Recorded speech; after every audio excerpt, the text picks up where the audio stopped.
Hello everyone. So I was gonna make a long video of complete disassembly, but you know what? If you can't get it to this point, you probably shouldn't be replacing your clutch.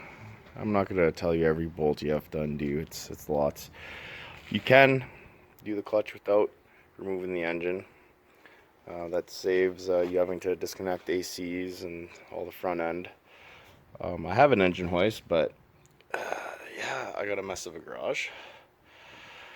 Too many projects, not enough time. So I've already replaced this motor, and when I replaced this motor, I did the timing kit, I did the head gasket, I did the rear main seal, so I don't have to worry about that. How this all started was his starter went, and since I already had a history with this car and I knew the clutch needed to be replaced, I thought maybe the ring gear spun. It's bolted on, actually. It's a very good design, not just heat shrunk on. But as you can see, there's some severe scoring along this outer edge here. That's not factory.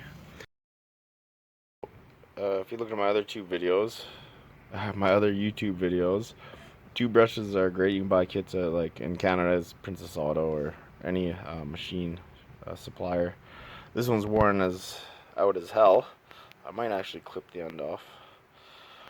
But it'll be good. Just gotta run it. We're just gonna run that toothbrush in there. You can see all the debris in there.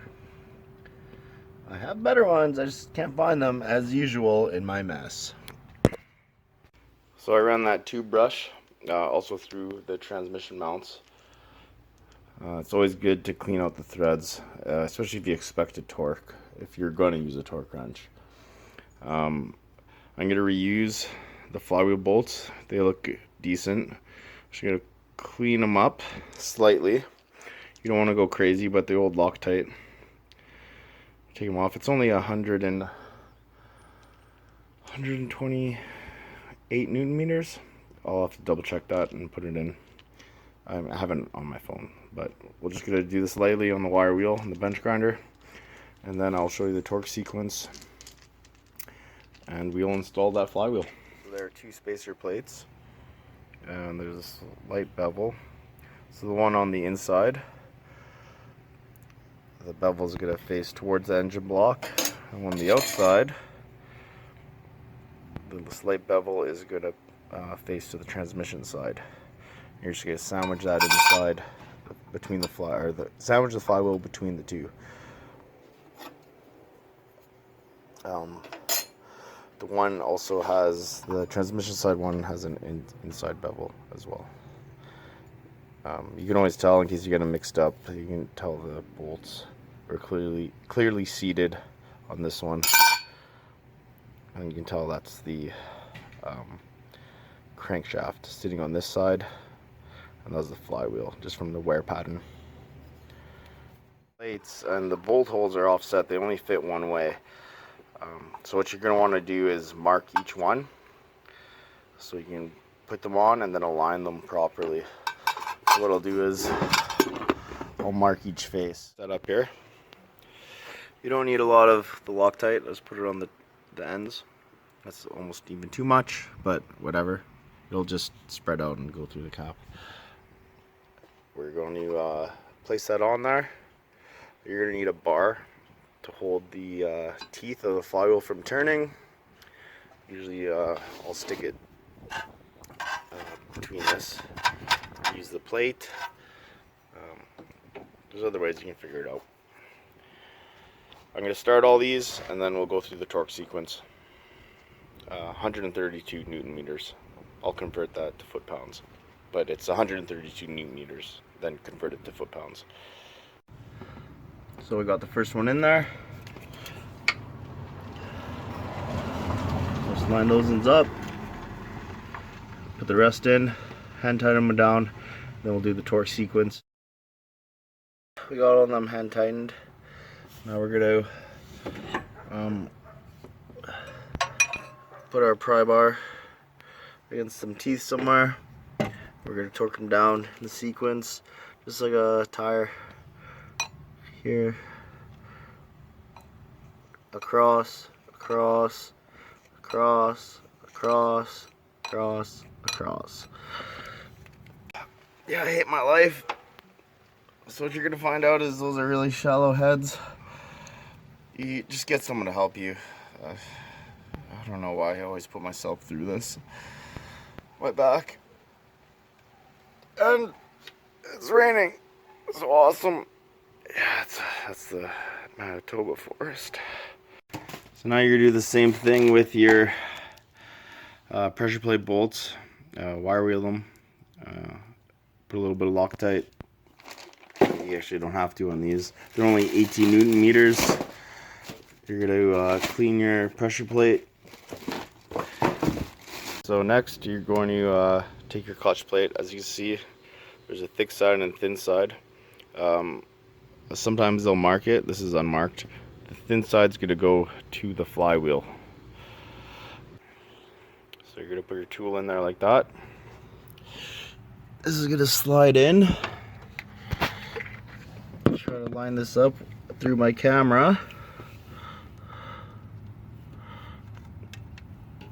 into the bushing, like so.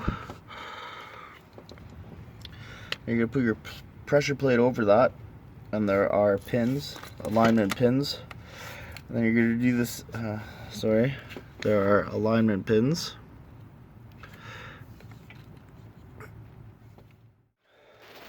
So you're going to slide that on. I just put one bolt in. As you can see, there's a gap all the way around. These are springs, and when you press on the clutch, that actually pulls that center plate back. So you're gonna have to put these in and slowly turn them down in a star pattern until this gap closes up. And then once that gap is fully closed all the way around, that's when you do your torque setting of 18 Newton meters. I'm going to try to show you with my camera set up. These are 12 mils.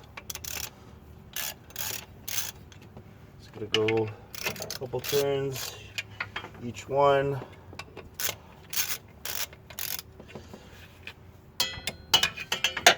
Probably do it by hand for the first little bit.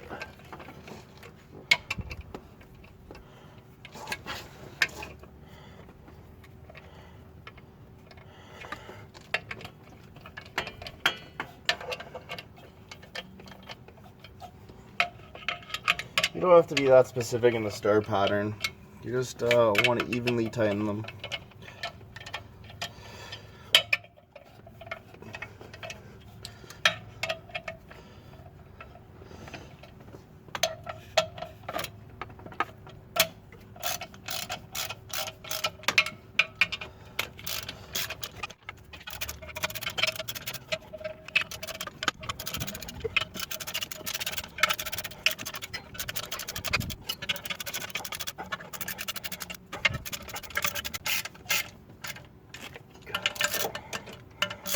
You always want to try to go to the one opposite.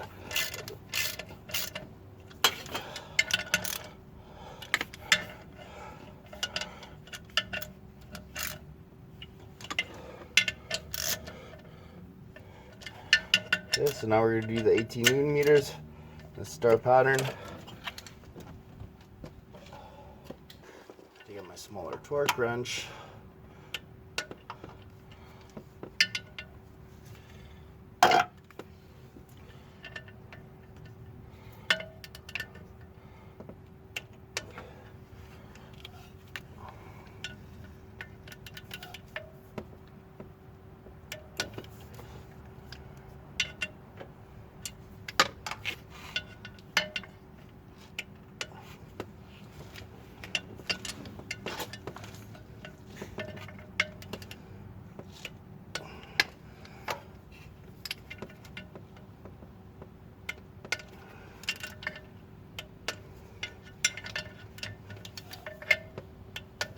I just go around again to make sure.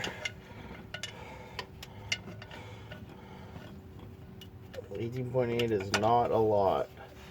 Sorry, 18. I just set it to 18.8. because that was the easy mark instead of subtracting 0.2 or 0.8. Should be able to slide that out. Now you're ready to put the transmission back on, which I'm not going to show you, but hopefully there's some good footage out of all this to show how it's done. I'm just gonna, this is a throw bearing with the arm. You can see there's thick grease. It spins. Sorry, there it is there. I don't know if you can hear that. Some of this grease might be from there.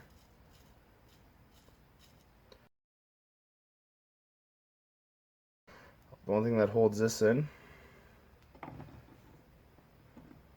is this tiny pin here. Take one side off, take the other, and this slides right off like that. So once you have this cleaned up, you're going to notice that when these are attached, it pivots. Right, as this throws, because it's a fixed point, this bearing needs to move on that shaft and stay straight. So it doesn't move a lot, but you can see that there are wear points here and there, which rub on this bearing on the underside. So those are another points you're going to want to grease up. Bearing on the clutch fork. You put some on the faces. I mean, you can see where it's wearing.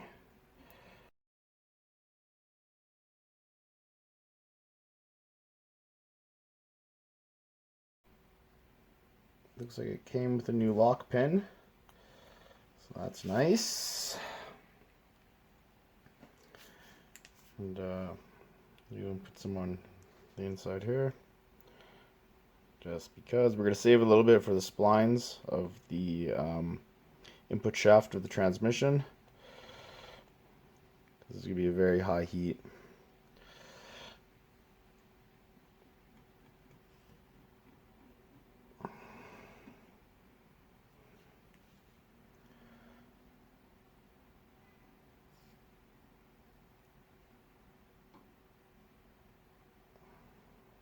Put that on. We're going to slide one side in first. Bring it around. Hopefully you can see this. Grab the other side. Find the other one. There you go. Done. You're going to put a little bit on for the pivot ball.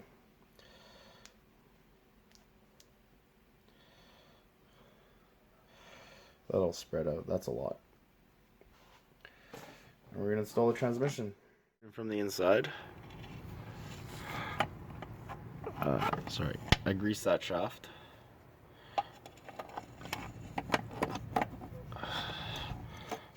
Slide it on. And onto that ball.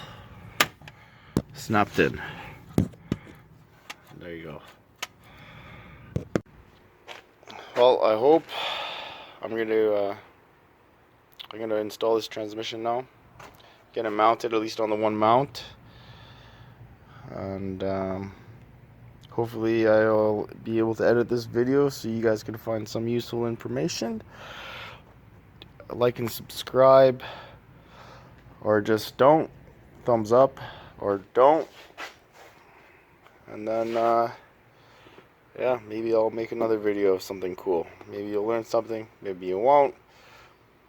If you don't need to learn nothing, you're probably not looking up repair videos on YouTube. So, have a good night. I'm exhausted. I'm going to break my back lifting this transmission into place now. Oh yeah. Never mind. Have a good night.